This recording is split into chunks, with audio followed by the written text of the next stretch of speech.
नमस्कार विद्यार्थी मित्रांनो, मी सुशील सोनवणे आपले इकॉनॉमिक्स बाय सुशील सर या यूट्यूब चॅनलमध्ये स्वागत करतो. मित्रांनो, आपण राज्यसेवा पूर्व परीक्षा 2024साठी ही आपण एक संभाव्य प्रश्नांची सिरीज सुरू केलेली आहे. यामध्ये आपण टॉपिक वाईज 15 प्रश्नांचा ॲनालिसिस आपण दररोज बघत आहोत आणि आजचे आपले जे लेक्चर्स असतात हे दररोज रात्री 9 ते 10 या वेळात लाईव्ह होत असतात, बरोबर. त्यामुळे आपण या 15 दिवसांमध्ये जवळपास राज्यसेवा पूर्व परीक्षेसाठी 225 प्रश्न आपण काय करणार आहोत, विथ ॲनालिसिस समजून घेणार आहोत. आणि हे लेक्चर झाल्यानंतर या लेक्चरची PDF लगेचच आपल्या टेलिग्राम चॅनलला काय केली जात असते, शेअर केली जात असते. जर तुम्ही टेलिग्राम चॅनलला नसाल तर तुम्ही मला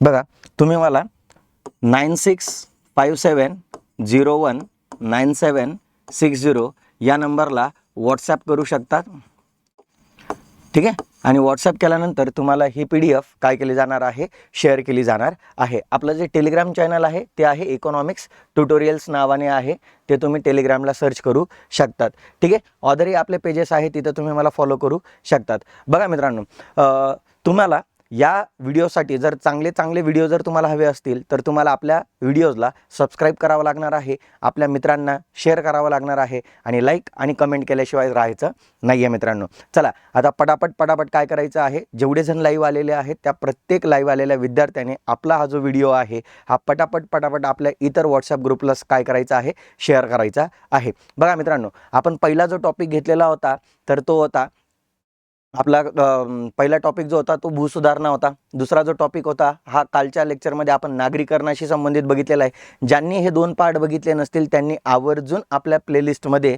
जायचं आहे आणि प्लेलिस्टमधून हे 2 टॉपिक काय करायचे आहे, तुम्हाला पाहून घ्यायचे आहेत. आणि आजचा आपला हा जो तिसरा पार्ट आहे सगळ्यांचा आवडता आहे, म्हणून आयोगालाही सर्वात जास्त आवडतो आणि आयोगाने याच्यावर सर्वात जास्त प्रश्न विचारलेले आहेत. असा टॉपिक म्हणजे आपला कोणता आहे, बघा, दारिद्र्य नावाचा आपल्याला चॅप्टर काय करायचं आहे आता समजून घ्यायचं आहे, ठीक आहे. चला जाऊया, दारिद्र्य रिलेटेड आपण पहिला प्रश्न बघणार आहोत. आता बघा मित्रांनो, या दारिद्र्य नावाच्या चॅप्टरमध्ये आपल्याला दारिद्र्याशी संबंधित जेवढे काही करंट अफेअर आहे तर हे करंट अफेअर देखील आपल्याला याच्यामध्ये समजून घ्यायचं आहे, ठीक आहे. चला जाऊया पहिल्या प्रश्नाकडे, ठीक आहे.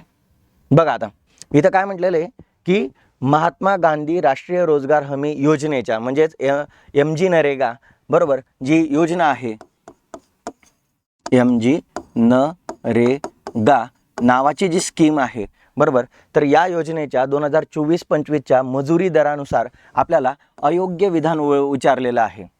काय विचारलेलं आपल्याला, अयोग्य विधान कोणतं आहे. म्हणजेच भारत सरकारने नुकताच 2024-25साठी जो मनरेगा योजनेअंतर्गत मजुरीचा दर असणार आहे तर हा मजुरीचा दर डिक्लेअर केलेला आहे. तर या दरानुसार आता आपल्याला काही विधानं दिलेली आहेत, त्या विधानांनुसार आपल्याला अयोग्य विधानं काय करायचे, फाइंड आउट करायचे. बघा, पहिलं जे विधान दिलेलं आहे की त्याच्यामध्ये म्हटलेलं आहे की संपूर्ण भारतातील सरासरी मजुरीचा जो दर असणार आहे तर हा 289 रुपये प्रति दिवस असणार आहे, जे आर्थिक वर्ष 2023-24 मध्ये रुपये 261 रुपये प्रति दिवस होतं. म्हणजेच भारत सरकारने काय केलेलं आहे, 2023-24 या आर्थिक वर्षामध्ये जो मजुरीचा दर होता 261 रुपये प्रति दिवस हा वाढवून 2024-25 मध्ये हा किती केलेला आहे, 289 रुपये प्रति दिवस केलेला आहे. पुढे बघा, दुसरं विधान दिलेलं आहे, हरियाणा राज्यात सर्वाधिक मजुरीचा दर हा 374 रुपये प्रति दिवस आहे. तर बघा मित्रांनो, नेहमी लक्ष ठेवायचं आहे की पहिल्यापासूनच हरियाणा या राज्याचा जो मजुरीचा दर आहे मनरेगा योजनेअंतर्गत हा सर्वात जास्त असतो, बरोबर. म्हणून बी विधान आपलं काय आहे, करेक्ट आहे. ए विधान आपण नंतर बघूया, आपल्याला जे शुअर अँड शॉर्ट आन्सर्स माहिती आहे पहिले त्याला टिक करून घ्यायचं आहे, ठीक आहे. पुढे बघा, अरुणाचल प्रदेश आणि नागालँड या राज्यामध्ये सर्वात कमी मजुरीचा दर 234 रुपये प्रति दिवस आहे. तर एक गोष्ट लक्षात ठेवा मित्रांनो, पूर्वेकडची जी राज्य आहेत तर या पूर्वेकडच्या राज्यांमधील काही राज्यांमध्ये सर्वात कमी मजुरीचा दर दिला जातो आणि अरुणाचल प्रदेश आणि नागालँड हे देखील कुठले देश आहे, पूर्वेकडील देश आहे. त्यामुळे सी विधान देखील आपलं काय आहे, करेक्ट आहे, ठीक आहे. पुढे बघा, महाराष्ट्र राज्यात मजुरीचा दर 297 रुपये प्रति दिवस आहे, ठीक आहे. तर आता बघा, याच्यानुसार आपल्याला तर एवढं कळतंय बी आणि सी स्टेटमेंट तर करेक्ट आहे. मग आपल्याला संभ्रम कोणता आहे, ए आणि डीचा. तर यासाठी आपण अगोदर विश्लेषण पाहून घेऊया, मग आपण याच्या आन्सरकडे येऊया. बघा मित्रांनो, इथे दिलेलं आहे की 2024-25 या आर्थिक वर्षासाठी मनरेगा कामगारांच्या मजुरी दरात 3 ते 10% वाढ केलेली आहे भारत सरकारने. किती टक्क्यांची वाढ केलेली आहे? 3 ते 10% वाढ केलेली आहे. आणि हे जे मजुरी दर आहे हे 1 एप्रिल 2024 पासून लागू केले जाणार आहेत. म्हणजेच 1 एप्रिल 2024 संपलेला आहे आणि बरोबर म्हणजे सुरू झालेला आहे. ते म्हणजे आर्थिक वर्ष 2024-25 सुरू झालेलं आहे. म्हणून हे जो मजुरीचा दर आहे हा सध्या भारतामध्ये दिला जाणार आहे. ठीक आहे. मग याच्यामध्ये बघा की गोवाला 10.56%, कर्नाटकला 10.4%, हे यामध्ये सर्वाधिक टक्केवारीमध्ये वाढ केलेली आहे. म्हणजे जर तुम्हाला असा प्रश्न आला की मनरेगा योजनेअंतर्गत खालीलपैकी कोणत्या राज्यांमध्ये सर्वाधिक मजुरी दराच्या टक्केवारीमध्ये वाढ केलेली आहे, तर सर्वात मजुरी दराच्या टक्केवारीमध्ये वाढ कोणत्या राज्यात केलेली आहे? गोवा आणि कर्नाटकमध्ये केलेली आहे. बरोबर.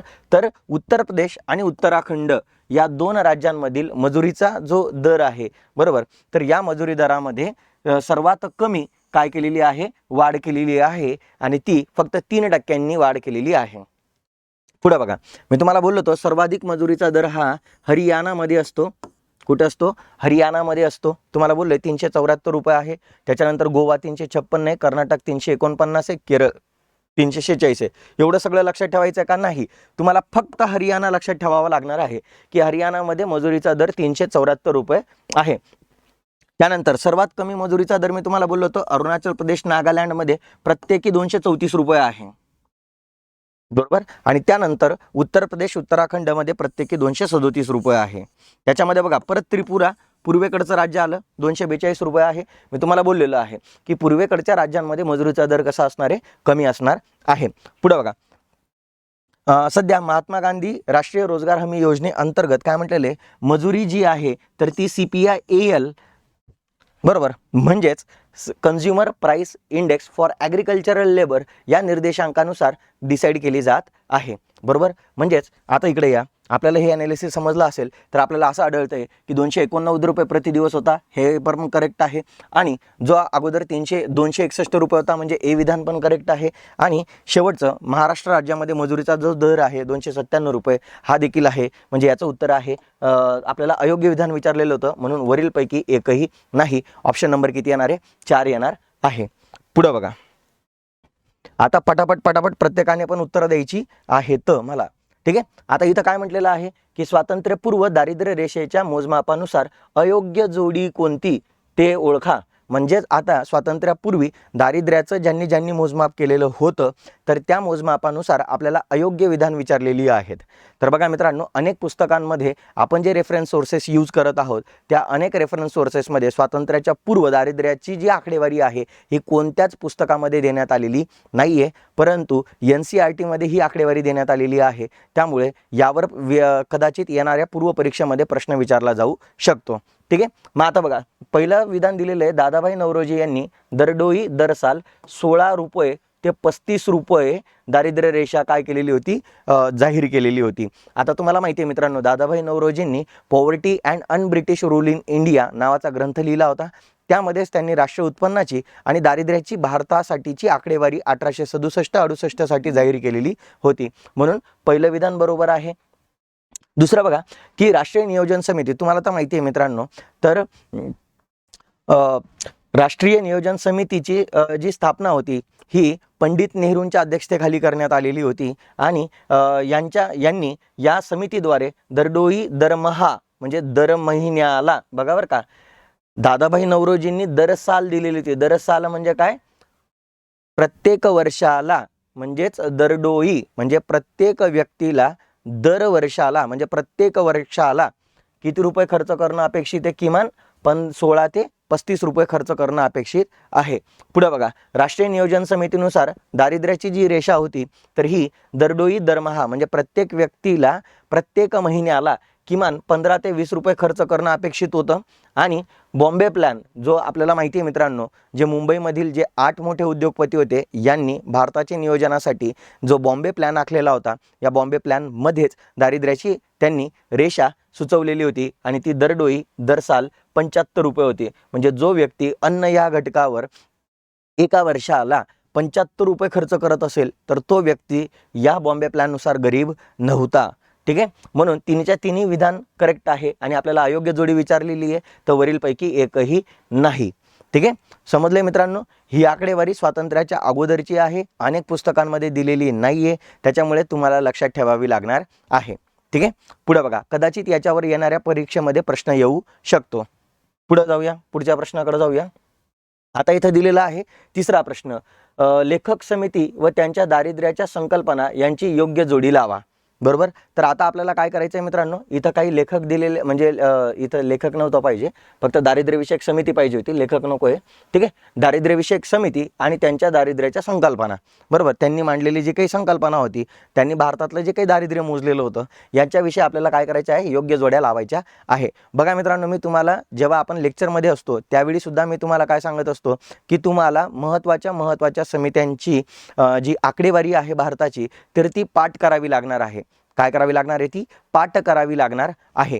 ठीक आहे, मग आता बघा मित्रांनो, ही जी समिती आहे, पहिली जी समिती आहे, जसं मी तुम्हाला बोललो होतो की भारतामध्ये कॅलरी मूल्याच्या आधारावर दारिद्र्याचं मोजमाप केलं जावं असं सांगणारी पहिली समिती होती, दांडेकर रथ समिती होती. कोणती समिती होती? दांडेकर रथ समिती होती. बरोबर. आणि या दांडेकर रथ समितीला संपूर्ण भारतामध्ये 1960-61 मध्ये 41% दारिद्र्य आढळलेलं होतं. किती टक्के दारिद्र्य आढळलं होतं? 41% दारिद्र्य आढळलं होतं. आणि हेच दारिद्र्य या समितीला ग्रामीण भागामध्ये 40%, तर शहरी भागामध्ये 50% आढळलेलं होतं. ठीक आहे, पुढे बघा, त्याच्यानंतर पीडी ओझा जी समिती आहे, पीडी ओझा समितीला संपूर्ण भारतामध्ये 44% दारिद्र्य आढळलं होतं. आणि या दोघांनीही 2250 कॅलरीजचा निकष लावलेला होता. म्हणजे एका व्यक्तीला एका दिवसाला किमान 2250 कॅलरीज प्राप्त झाल्या पाहिजे. बरोबर, असं यांचं म्हणणं होतं. आणि पीडी ओझा समितीला 44% दारिद्र्य आढळलं होतं, तर ग्रामीण भागामध्ये हिला 51.6%, तर शहरी भागामध्ये 7.6% दारिद्र्य आढळलेलं होतं. ठीक आहे, त्यानंतर BS मिन्ना समितीचं बघा मित्रांनो, PK वर्धन समितीचं, आता आपल्याला या दोन जोड्या लागलेल्या आहे. आपल्याला जर कन्फर्म आकडेवारी माहीत नसेल तर मी अगेन तुम्हाला बोललेलो होतं की इलिमिनेशन मेथडनुसार आपल्याला काय करायचं रे मित्रांनो, हे सॉल्व करायचं आहे. जसं आता बघा, योग्य जोड्या लावायचं होतं, Aचं 2 आहे आणि Bचं 1 आहे. Aचं 2 असलेला एकच ऑप्शन आहे, म्हणजे ऑप्शन नंबर किती येणार आहे? 3 येणार आहे. म्हणून सांगतो मित्रांनो की जर तुम्हाला 1 ते 2 समित्यांची जरी एक्झॅक्ट आकडेवारी माहिती असेल तरी सुद्धा तुम्ही बाकीच्या प्रश्नांना आपण इलिमिनेशन पद्धतीनुसार इलिमिनेट करू शकतो. ठीक आहे मित्रांनो, जसं बघा ना, मग आता जर Aचं 2 आहे, Bचं 1 आहे, तर Cचं किती आलं पाहिजे? 4. Cचं किती आलं पाहिजे?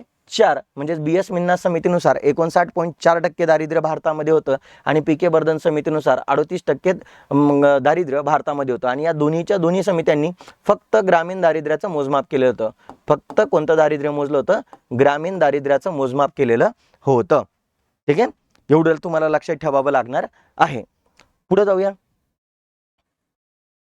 त्यामध्ये आपण आणखी एक गोष्ट लक्षात ठेवू शकतो की ही जी PK वर्धन समिती आहे, या PK वर्धन समितीने काय सांगितलेलं होतं की भारतामध्ये दारिद्र्याच्या मोजमाप करण्यासाठी महागाई आपल्याला मोजावी लागणार आहे, किंवा आपल्याला जी दारिद्र्य रेषा तयार करायची आहे, ती दारिद्र्य रेषा तयार करण्यासाठी या समितीने सांगितलं होतं की CPI-ALचा वापर करण्यात यावा. म्हणजे consumer price index for agricultural labour, म्हणजेच ग्राहक किंमत निर्देशांक शेतमजुरांसाठीचा, याचा वापर करून काय करण्यात यावा? खर्च निश्चित करण्यात यावा. म्हणजे दरडोई उपभोग खर्च जो काही आहे तर तो निश्चित करण्यासाठी CPI-ALचा वापर करावा, असं कोणी सांगितलेलं होतं? PK वर्धन समितीने सांगितलेलं होतं. ठीक आहे, आता आपण पुढच्या प्रश्नाकडे जाऊया. जसं इथं मी तुम्हाला दिलेलं आहे, काय करायचं आहे, ही जी आकडेवारी आहे मित्रांनो, इथं दिलेलं आहे मी, तर याला तुम्ही काय करायचं, पॉज करून इथं जी आकडेवारी दिलेली आहे तर ती काय करायची आहे, तुम्ही तुमच्याजवळ जर नसेल तर लिहून ठेवायची आहे, किंवा पॉज करून याचा स्क्रीनशॉट काढून तुम्ही नंतर तुमच्या नोट्समध्ये इन्क्लूड करू शकतात. ठीक आहे, जाऊया आपण आता पुढच्या प्रश्नाकडे जाऊया. बघा, आता इथं दिलेलं आहे की समजा, सगळ्यात छान प्रश्न घेतलेला आहे मित्रांनो, की आतापर्यंत असा प्रॅक्टिकल प्रश्न MPSC आयोगाने टाकलेला नाही आहे, पण टाकू शकते. काय म्हटलेलं बघा, समजा एखाद्या देशाची लोकसंख्या दिलेली आहे तुम्हाला 1 कोटी आहे, त्यानंतर दारिद्र्य रेषा प्रतिवर्ष 500 रुपये आहे, म्हणजेच त्या देशाची दारिद्र्य रेषा 500 रुपये आहे, आणि 5% दारिद्र्य अंतर्निर्देशांक आहे. म्हणजेच 5% काय आहे? दारिद्र्य अंतर्निर्देशांक आहे, म्हणजेच पॉवर्टी गॅप इंडेक्स देण्यात आलेला आहे. तर असं म्हटलेलं आहे, तर या देशातील दारिद्र्य रेषेखालील सर्व लोकांना दारिद्र्य रेषेच्या वर आणण्यासाठी एकूण किती पैसा लागेल, असा प्रश्न विचारलेला आहे. बघा मित्रांनो, तुम्ही बघा, ज्यावेळी आपण समित्या शिकत असतो तर त्या समित्यांमध्ये गौरव दत्त आणि मार्टिन रॅव्हलिन नावाची एक समिती 1983ला तिने अहवाल सादर केलेला होता. बरोबर, दारिद्र्यविषयक आणि प्रादेशिक असमतोल अहवाल या समितीने सादर केलेला होता आणि या समितीनेच या अहवालामध्ये पॉवर्टी गॅप नावाचा कन्सेप्ट मांडलेला होता. पॉवर्टी गॅप म्हणजे काय असतं मित्रांनो, की एखादा व्यक्ती दारिद्र्य रेषेच्या एक्झॅक्ट किती खाली आहे, बरोबर, तर हे कॅल्क्युलेट करण्यासाठी आपण पॉवर्टी गॅप कॅल्क्युलेट करत असतो आणि पॉवर्टी गॅप कॅल्क्युलेट केल्याने आपल्याला की त्या व्यक्तीला दारिद्र्य रेषेच्या वर आणण्यासाठी किती खर्च केला जाणार आहे किंवा किती खर्च लागणार आहे, बरोबर, तर हे आपल्याला या पॉवर्टी गॅपनुसार कळत असतं. बरोबर, मग आता हा प्रश्न कसा सॉल्व्ह करायचा आहे, बघा मित्रांनो, याच्यामध्ये साधं सिंपल लॉजिक आहे की इथं काय केलं जात असतं, आपल्याला लागणारा जो एकूण पैसा आहे, याचा फॉर्म्युला लक्षात ठेवा मित्रांनो, बरोबर, याचा लागणारा जो आपला एकूण पैसा आहे तर हा कसा काढला जाणार आहे, तर बघा आता कसा काढला जातो, एक की त्या देशाची लोकसंख्या किती, लोकसंख्याला आपण नंतर बघूया. सर्वात पहिले काय म्हटलेलं आहे, आपल्याला दारिद्र्य रेषा माहिती पाहिजे. काय माहिती पाहिजे, हे काढण्यासाठी आपल्याला दारिद्र्य रेषा माहिती पाहिजे. या दारिद्र्य रेषेला कशाने मल्टिप्लाय करायचं मित्रांनो, जो दारिद्र्य अंतर आहे म्हणजेच जे पॉवर्टी गॅप आहे, पॉवर्टी गॅप जो इंडेक्स आहे तर त्याच्याने आपल्याला काय करायचं आहे, मल्टिप्लाय करायचं आहे, म्हणजेच पॉवर्टी गॅपने मल्टिप्लाय करायचं. आणि इथं काय म्हटलेलं आहे आपल्याला की संपूर्ण लोकसंख्येला वरती आणायचं आहे, दारिद्र्य रेषेच्या एका व्यक्तीला आणायचं नाहीये, संपूर्ण लोकसंख्येला वरती आणायचं आहे, म्हणून गुणिले काय करायचं आहे, लोकसंख्या करायचं आहे, गुणिले काय करायचं आहे, लोकसंख्या करायचं आहे. मग आता बघा मित्रांनो, तुम्हाला दारिद्र्य रेषा दिलेली आहे, किती रुपये दिलेली आहे, 500 रुपये दिलेली आहे. त्यानंतर तुम्हाला दारिद्र्य अंतर दिलेलं आहे, किती टक्के दिलेले, 5% दिलेले, म्हणजे 5 किती येणार आहे, 100 येणार आहे. बघा 5% आलाच, 5% जे दारिद्र्य अंतर दिलेलं आहे 5%, यालाच आपण 5/100 असं लिहू शकतो, बरोबर. आणि लोकसंख्या किती दिलेली आहे मित्रांनो, 1 कोटी रुपये दिलेली आहे. किती कोटी दिलेली आहे, 1 कोटी रुपये, एक लोकसंख्या 1 कोटी दिलेली आहे.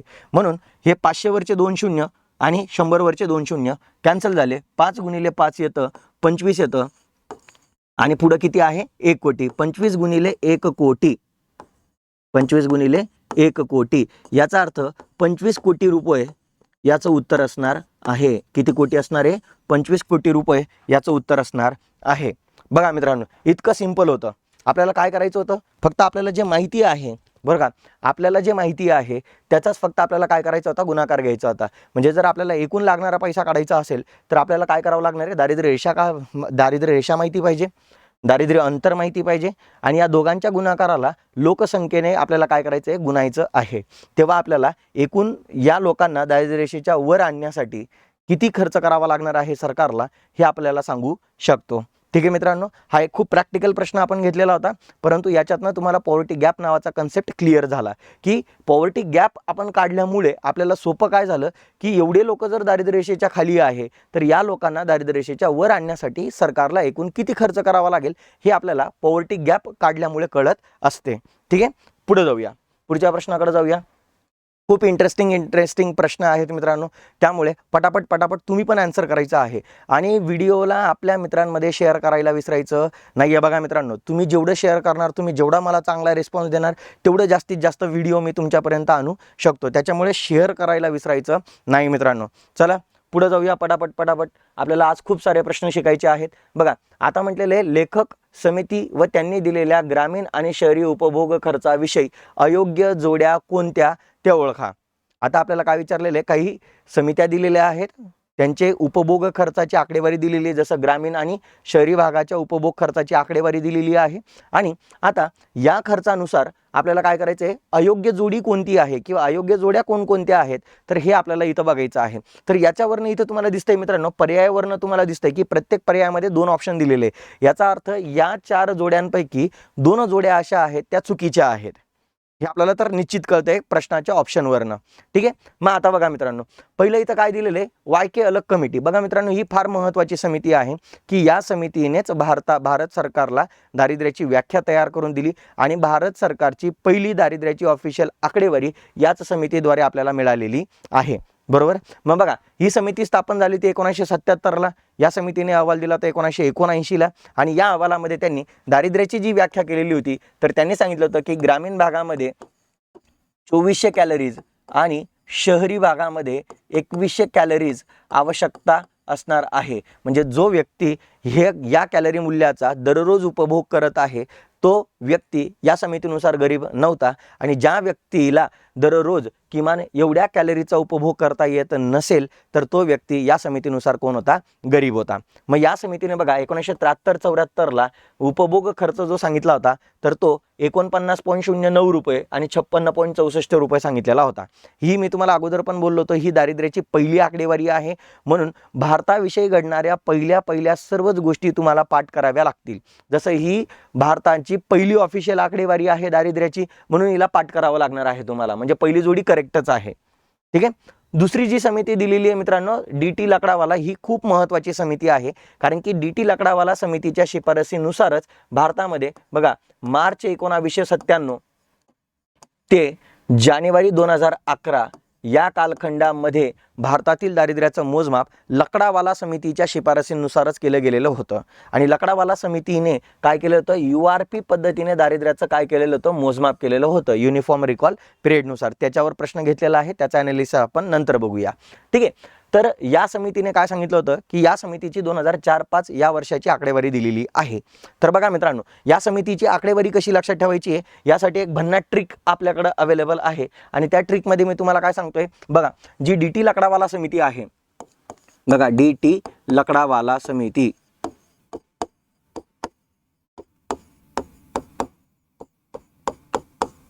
बघा या लकडावाला समितीने काय केलेलं होतं तर बघा मित्रांनो, सगळ्यात पहिले 1973-74, त्याच्यानंतर 1993-94, त्यानंतर तुमचं आहे 1999, 2000 आणि 2004-05 हे वर्ष आपल्यासाठी लकडावाला समितीचे महत्त्वाचे आहे.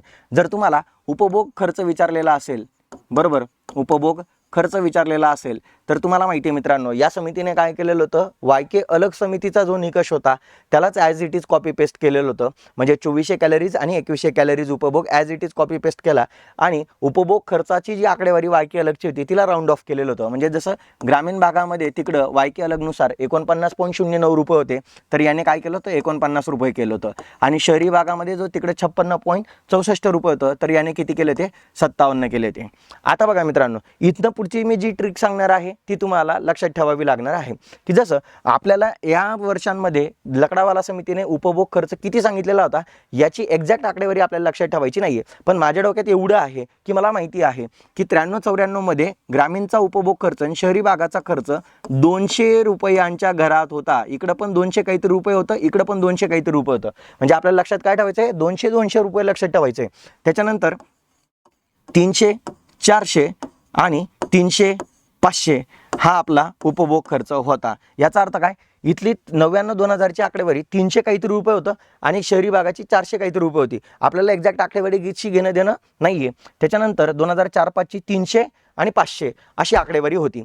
त्यानंतर मी तुम्हाला बोललो होतो की भारताची जी आकडेवारी असते दारिद्र्याची, भारताचे, बरोबर, दारिद्र्याचं जे आकडेवारी आहे ही तुम्हाला पाठ करावी लागणार आहे. जसं बघा मित्रांनो, 93-94 मध्ये या समितीला 36% दारिद्र्य आढळलं.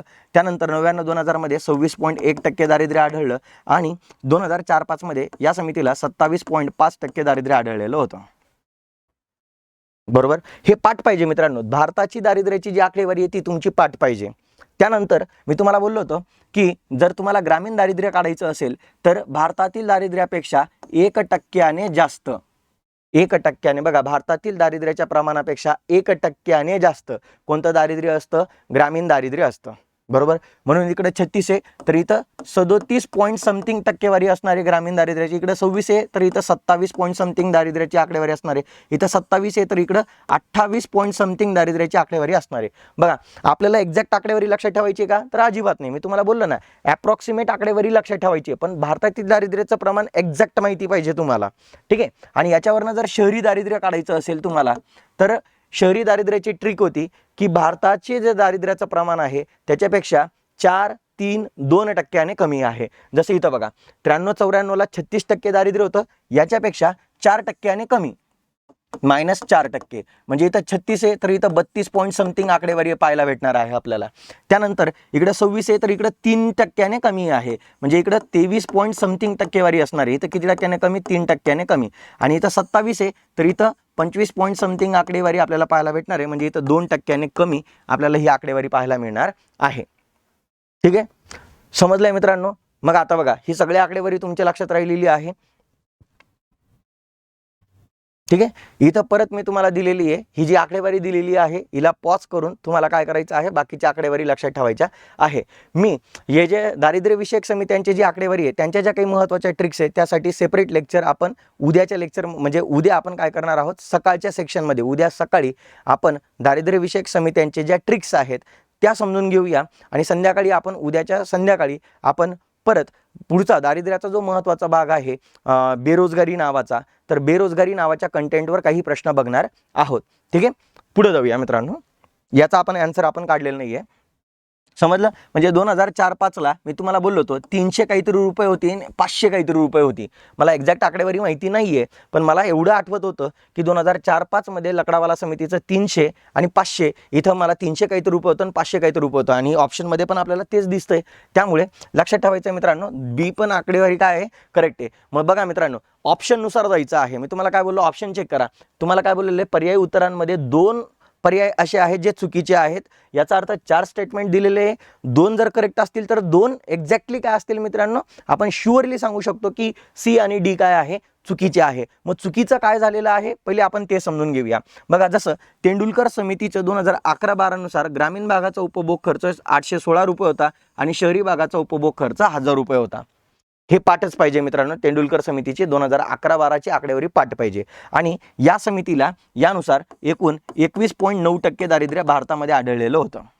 किती आढळलं होतं? 21.9% दारिद्र्य आढळलेलं होतं. आणि सी रंगराजन जी समिती होती हिचा जो ग्रामीण उपभोग खर्च होता तो 972 रुपये होता आणि शहरी उपभोग खर्च जो होता तो 1407 रुपये होता. म्हणजे इथं शफल केलेलं आहे आकडेवारी. तेंडुलकरची रंगराजनला दिलेली आहे, रंगराजनची तेंडुलकरला दिलेली आहे. आकडेवारी शफल केलेली आहे. म्हणून सी आणि डी हे विधान चुकीचे आहे. म्हणजे ऑप्शन नंबर कोणता येणार आहे? 3 येणार आहे. ओके, समजलंय. ऑप्शन नंबर किती येणार आहे? 3 येणार आहे. ठीक आहे, पुढे जाऊया, पुढच्या प्रश्नाकडे जाऊया. पुढे बघा मित्रांनो, इथं दिलेले की खालीलपैकी कोणी अधिक समावेशक दारिद्र्य रेषा सुचवली आणि तिला वर्धित दारिद्र्य रेषा म्हणजे ऑगुमेंटेड पॉवर्टी लाईन असे संबोधलेले आहे. बघा मित्रांनो, असे प्रश्न तुम्हाला कोणत्याच पुस्तकात वाचायला मिळणार नाही. तुम्हाला कोणत्याच पुस्तकामध्ये वर्धित दारिद्र्य रेषा ऑगुमेंटेड पॉवर्टी लाईन हा कन्सेप्ट कुठंच पाहायला मिळणार नाहीये.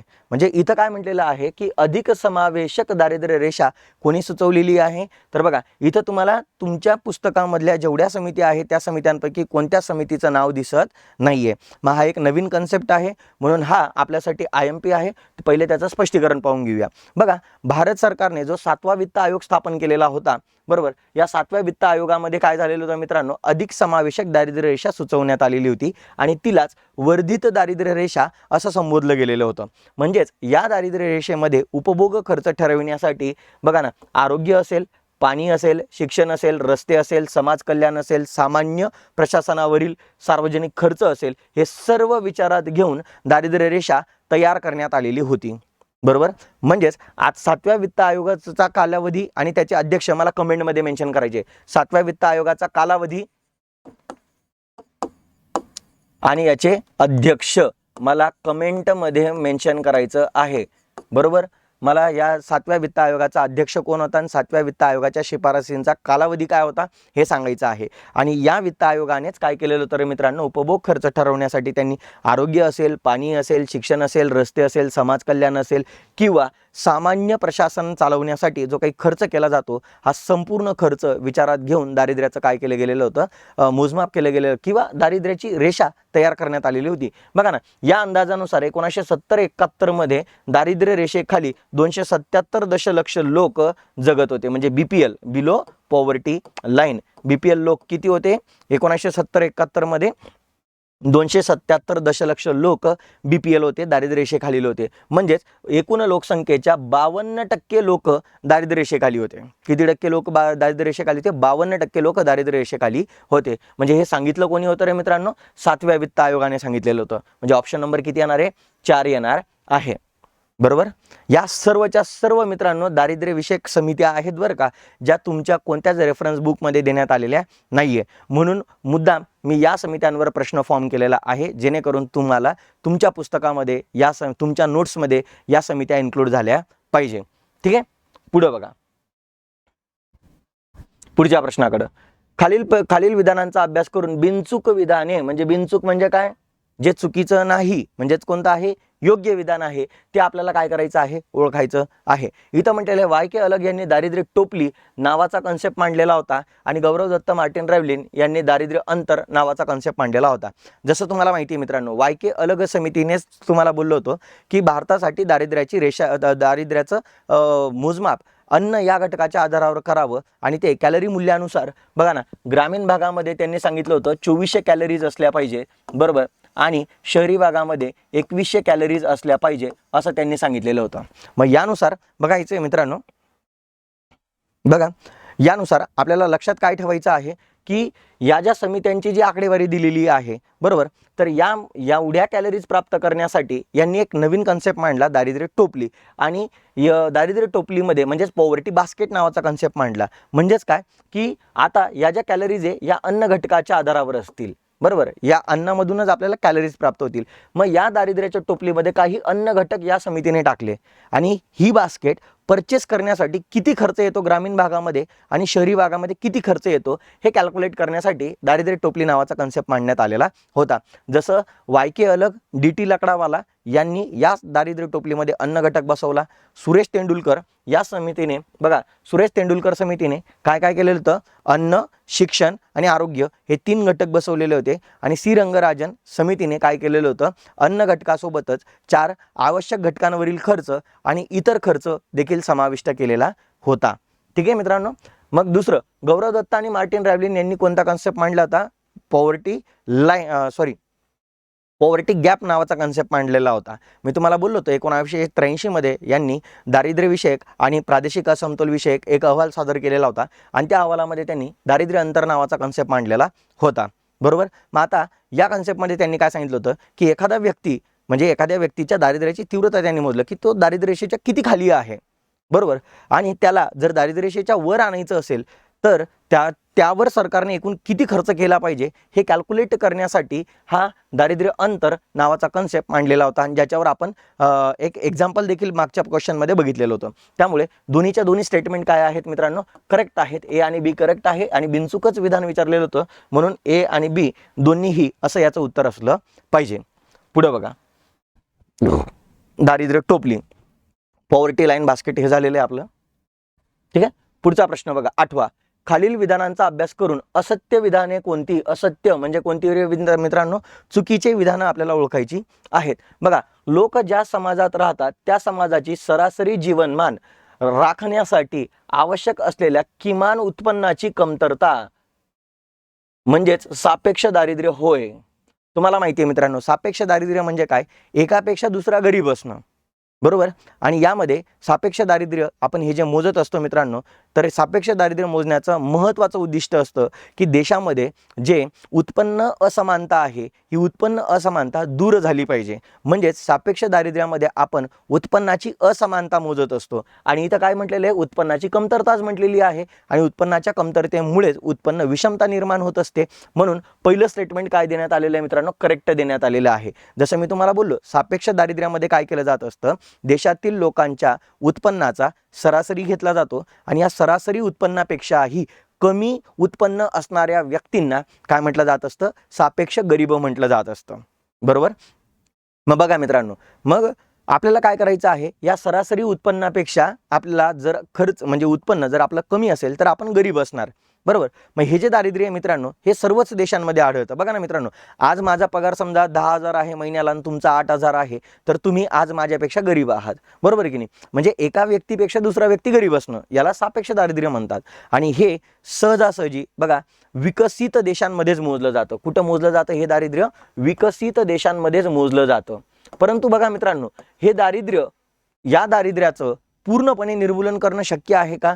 जर पूर्णपणे निर्मूलन करणं शक्य असतं मित्रांनो, म्हणजेच काय, आपल्याला काय करावं लागेल, जर पूर्णतः निर्मूलन करायचं असेल तर आपल्याला प्रत्येक व्यक्तीचा पगार किंवा वेतन, त्याला जे काही महिन्याला वेतन मिळत आहे, उत्पन्न मिळत आहे, ते उत्पन्न आपल्याला समान करावं लागेल. आणि हे तर काही पॉसिबल नाही आहे मित्रांनो, कारण की देशातल्या राष्ट्राध्यक्षाचा पगार आणि सफाई कामगाराचा पगार सारखा होऊ शकतो का? नाही. म्हणून आपण असं म्हणू शकू की हे जे सापेक्ष दारिद्र्य असतं, याचं आपण कधीही असं पूर्णतः निर्मूलन करू शकत नाही, परंतु काही प्रमाणामध्ये आपण सापेक्ष दारिद्र्य कमी करू शकतो. संपूर्णतः निर्मूलन करू शकत नाही, कमी करू शकतो. ठीक आहे, हे वाक्य लक्षात ठेवायचं आहे. त्यानंतर किमान जीवनावश्यक गरजा पूर्ण करू न शकण्याची सामाजिक परिस्थिती म्हणजेच निरपेक्ष दारिद्र्य होय. अगदी बरोबर आहे मित्रांनो, याला ॲब्सोल्यूट पॉवर्टी म्हणतात, याला रिलेटिव्ह पॉवर्टी म्हणतात. ठीक आहे, पुढे बघा, निरपेक्ष दारिद्र्य मोजण्यासाठी गिनी निर्देशांकाचा वापर केला जातो. बघा मित्रांनो, गिनी निर्देशांक असेल, मी इथं काही इंडिकेटर सांगतो तुम्हाला, गिनी इंडिकेटर असेल किंवा लॉरेन्झ कर्व असेल, लॉरेन्झ कर्व असेल किंवा तुमचा पंचक गुणोत्तर असेल, बरोबर, किंवा तुमचा पाल्मा रेशो असेल, बरोबर. हे जे इंडिकेटर्स आहेत हे उत्पन्न असमानता मोजण्याचे इंडिकेटर्स आहेत. आणि आताच बघितलं आपण की उत्पन्न असमानता ही कुठं मोजली जात असते? सापेक्ष दारिद्र्यामध्ये. आणि इथं काय म्हटलेलं आहे की निरपेक्ष दारिद्र्य मोजण्यासाठी म्हटलेलं आहे हे जे इंडिकेटर्स आहे, गिनी निर्देशांक, लॉरेन्झ कर्व, पंचक गुणोत्तर, पाल्मा गुणोत्तर, याद्वारे उत्पन्न असमानता मोजली जाते, उत्पन्न विषमता मोजली जाते. आणि उत्पन्नाची विषमता आपण कुठं मोजतो? सापेक्ष दारिद्र्यामध्ये. म्हणजे इथं निरपेक्ष दारिद्र्य म्हटलंय, म्हणून हे स्टेटमेंट काय होणार? इनकरेक्ट होणार. त्यानंतर सापेक्ष दारिद्र्य मोजण्यासाठी काय म्हटलेलं आहे? दारिद्र्य प्रमाण किंवा शिरगणती प्रमाण काय केलं जातं? काढलं जात असतं. तर हे पण चुकीचं विधान आहे मित्रांनो, कारण की बघा निरपेक्ष दारिद्र्यामध्येच बघा निरपेक्ष दारिद्र्याचं मोजमाप नीट लक्षात घ्या, निरपेक्ष दारिद्र्याचं मोजमाप करण्यासाठी शिरगणती प्रमाण काढलं जात असतं, हेड काउंट रेशो काढला जात असतो. मग हा हेड काउंट रेशो कसा काढला जातो? समजा मित्रांनो की 10 व्यक्ती BPL आहे, बिलो पॉवर्टी लाईन, एकूण लोकसंख्या 100 आहे. बघा मित्रांनो, एकूण लोकसंख्या किती आहे? 100 आहे. म्हणजे 100 लोकांमध्ये 10 लोक दारिद्र्य रेषेच्या खाली आहे. तर हेड काउंट रेशो कसा कॅल्क्युलेट केला जात असतो? तर बघा मित्रांनो, एकूण लोकसंख्या किती आहे? 100. 100 पैकी किती दारिद्र्य रेषेच्या खाली आहे? तर 10. म्हणजे 10/100 हा तुमचा काय झाला? हेड काउंट रेशो झाला. काय झाला मित्रांनो? हा तुमचा हेड काउंट रेशो झाला. ओके, पुढे बघा मित्रांनो, पुढच्या प्रश्नाकडे जाऊया. आता याचं उत्तर काय येणार? ए आणि बी काय आहे? करेक्ट आहे ना. आपल्याला असत्य विधान विचारलेलं, असत्य म्हणजे कोणतं? चुकीचं विधान. मग चुकीचं विधान कोणतं आहे? सी आणि डी. ऑप्शन नंबर किती येणार? 4 येणार आहे. ऑप्शन नंबर किती येणार? 4 येणार आहे. पुढे जाऊया, पुढच्या प्रश्नाकडे जाऊया. बघा, अयोग्य विधान कोणती ते ओळखा. आता परत इथं आपल्याला अयोग्य विधान ओळखायचं आहे. इथं काय म्हटलेलं आहे? पहिलं विधान बघा, URP पद्धतीमध्ये सर्व उपभोग्य वस्तूंच्या 30 दिवसांच्या कालावधीतील उपभोग खर्चाच्या आकडेवारीचा विचार केला जातो. URPलाच काय म्हटलं जातं मित्रांनो? युनिफॉर्म रिकॉल पिरियड, म्हणजेच समान संदर्भ किंवा स्मरण कालावधी असं त्याला मराठीमध्ये म्हटलं जातं. आणि त्यामध्ये 30 दिवसांच्याच कालावधी दरम्यान आपण जो काही जीवन जगण्यासाठी केलेला खर्च आहे वस्तू आणि सेवांवरचा, तो विचारात घेतला जात असतो, बरोबर. आणि या पद्धतीचा जो वापर आहे मित्रांनो, 1993-94 पर्यंत या पद्धतीचा वापर केला गेलेला होता. म्हणजेच आपण जर विचार केला तर लकडावाला पद्धतीने URP पद्धतीला म्हणजे URP पद्धतीनुसार दारिद्र्याचं काय केलं होतं? मोजमाप केलेलं होतं. कोणत्या समितीने? लकडावाला समितीने. पुढे बघा, MRP पद्धतीमध्ये अधूनमधून खरेदी केल्या जाणाऱ्या 5 वस्तूंवरील खर्च, म्हणजे ते कोणते होते? कपडे, चपला, शिक्षण, आरोग्य, टिकाऊ वस्तूंवरचा खर्च आणि 30 दिवसांवरील खर्च, तर इतर वस्तूंवरील खर्च 365 दिवसांसाठी विचारात घेतला जातो. तर आता बघा मित्रांनो, इथं थोडंसं उलट दिलेलं आहे. इथं काय म्हटलेलं आहे की 5 वस्तूंवरील जो खर्च आहे हा 30 दिवसांवरील विचारात घेतलेला आहे आणि इतर वस्तूंवरचा जो खर्च आहे तो 365 दिवसांसाठी दिलेला आहे. तर ते थोडंसं शफल केलेलं आहे इथं की या 5 वस्तूंवरचा खर्च आपल्याला 365 दिवसांसाठी मोजायचा होता आणि इतर वस्तूंवरचा खर्च आपल्याला 30 दिवसांसाठी मोजायचा होता. म्हणजेच काय, ज्या MRP म्हणजे काय, मिक्स्ड रिकॉल पिरियड, ज्यालाच मिश्र स्मरण किंवा संदर्भ कालावधी असं म्हटलं जातं. या कालावधीमध्ये काय केलं जातं मित्रांनो, 365 दिवसांमध्ये, किती दिवसांमध्ये, 365 दिवसांमध्ये ज्या अधूनमधून खरेदी केल्या जाणाऱ्या वस्तू आहेत, जसं त्या 5 वस्तू घेतलेल्या होत्या विचारात, कपडे, चपला, शिक्षण, आरोग्य, टिकाऊ वस्तू, या 5 वस्तूंवरचा खर्च 365 दिवसांमध्ये विचारात घेतला जातो. बरोबर. आणि या 5 वस्तू सोडून इतर ज्या वस्तू आहेत जीवनावश्यक, त्या जीवनावश्यक वस्तूंवरील खर्च 30 दिवसांसाठी विचारात घेतला जात असतो. आणि या पद्धतीचा MRP पद्धतीचा जो वापर आहे मित्रांनो, हा 1999 2000 सालापासून करण्यात येत आहे. कधीपासून करण्यात येत आहे? 1999 2000 सालापासून करण्यात येत आहे. परंतु इथं ते विधान चुकीचं देण्यात आलेलं आहे, कारण की इथं उलट दिलेले 5 वस्तूंवरचा खर्च 30 दिवसांसाठी आणि इतर वस्तूंवरचा खर्च 365 दिवसांसाठी दिला आहे, म्हणून विधान काय आहे, चुकीचं आहे. पुढे बघा, MMRP पद्धतीमध्ये 7 दिवसांमधील अन्न वस्तूंवरील खर्च, 365 दिवसांमध्ये 5 गैर अन्न वस्तूंवरील खर्च आणि 30 दिवसांवरील इतर वस्तूंवरील खर्चाचा समावेश केला जातो. तिसरं विधान बी करेक्ट आहे मित्रांनो. MMRP म्हणजेच काय, मॉडिफाईड मिक्स्ड रिकॉल पिरियड. ठीक आहे मित्रांनो, तर हा खर्च विचारात घेण्यात आलेला आहे. मग याच्यामध्ये काय म्हटलं जातं मित्रांनो, MMRP म्हणजेच काय म्हटलं जातं, सुधारित मिश्र स्मरण किंवा संदर्भ कालावधी असं आपण त्याला म्हणतो. आणि यामध्ये काय केलं जातं, 7 दिवसांमध्ये अन्न वस्तूंवरचा खर्च विचारात घेतला जातो. त्यानंतर 365 दिवसांमध्ये ज्या 5 वस्तू होत्या, कपडे, चपला, शिक्षण, आरोग्य, टिकाऊ वस्तू, यांवरचा खर्च विचारात घेतला जातो. आणि 30 दिवसांमध्ये मग इतर वस्तूंवरचा खर्च विचारात घेतला जातो. आणि आपल्याला विचारलेलं काय, अयोग्य विधान. मग अयोग्य विधान फक्त कोणतं आहे, बी, ऑप्शन नंबर 2 येणार आहे. ठीक आहे, पुढे जाऊया मित्रांनो. खालील विधानांचा विचार करा. मग खालील विधानांमध्ये आपल्याला विचार काय करायचा आहे की जागतिक बँकेमार्फत 1990 पासून जागतिक दारिद्र्य रेषेची गणना केली जाते. अगदी करेक्ट आहे मित्रांनो. 1990 ला जागतिक बँकेने प्रतिदिन $1, बघा बरं का मित्रांनो, प्रतिदिन $1 एवढं उत्पन्न कमवणाऱ्या व्यक्तीला काय म्हटलेलं होतं, म्हणजे जर कमवत नसेल, म्हणजे एक प्रत्येक व्यक्ती जर एका दिवसाला $1 जर उत्पन्न कमवत नसेल, तर त्याला काय म्हटलेलं होतं, जागतिक बँकेने गरीब म्हटलेलं होतं सुरुवातीलाच 1990 ला. म्हणजे 1990 ला जागतिक बँकेनुसार दारिद्र्यरेषा किती होती, $1 प्रति दिवस. बरोबर, ही दारिद्र्यरेषा होती. त्यानंतर म्हटलेलं आहे की ही 1990 मध्ये प्रति व्यक्ती प्रतिदिन $1.25 ही दारिद्र्य रेषा म्हणून स्वीकारण्यात आली. मी तुम्हाला बोललो 1990 ला किती होती, $1 होती. बरोबर. आणि 2008 मध्ये बघा बरं का मित्रांनो, 2008 मध्ये हिला बदललेलं होतं. आपण काय केलं होतं, आपण 2008 मध्ये हिला बदललेलं होतं. मग 2000 बघा 1990 ते 2008 पर्यंत $1 ही दारिद्र्यरेषा चालू होती. त्यानंतर 2008 मध्ये आपण हिला वाढवून $1.25 अशी हिला आपण केलेलं होतं. कधी केलं होतं, 2008 मध्ये. पण इथं काय म्हटलेलं आहे, 1990 मध्येच म्हटलेलं आहे. म्हणजे बी विधान चुकीचं झालं. बी विधान काय झालं, चुकीचं झालं. बी विधान काय आहे तुमचं, चुकीचं आहे. सी विधानाकडे जाऊया. 2008 मध्ये हीच दारिद्र्य रेषा प्रति व्यक्ती प्रतिदिन $1.90 एवढी करण्यात आली होती. तर नाही मित्रांनो, ही 2015 मध्ये करण्यात आली होती. 2015 मध्ये करण्यात आलेली होती. म्हणजे सी विधान पण काय झालं मित्रांनो, चुकलं. म्हणजेच बघा 1990 ला दारिद्र्य रेषा होती $1 प्रतिदिन. 2008 मध्ये ती झाली $1.25. 2015 मध्ये ती झाली $1.90. बरोबर. आणि पुढे बघा, सप्टेंबर 2022 मध्ये जागतिक दारिद्र्य रेषा प्रति व्यक्ती प्रतिदिन $2.15 अशी आहे. तर हे स्टेटमेंट करेक्ट आहे मित्रांनो. म्हणजेच ए आणि डी स्टेटमेंट करेक्ट आहे.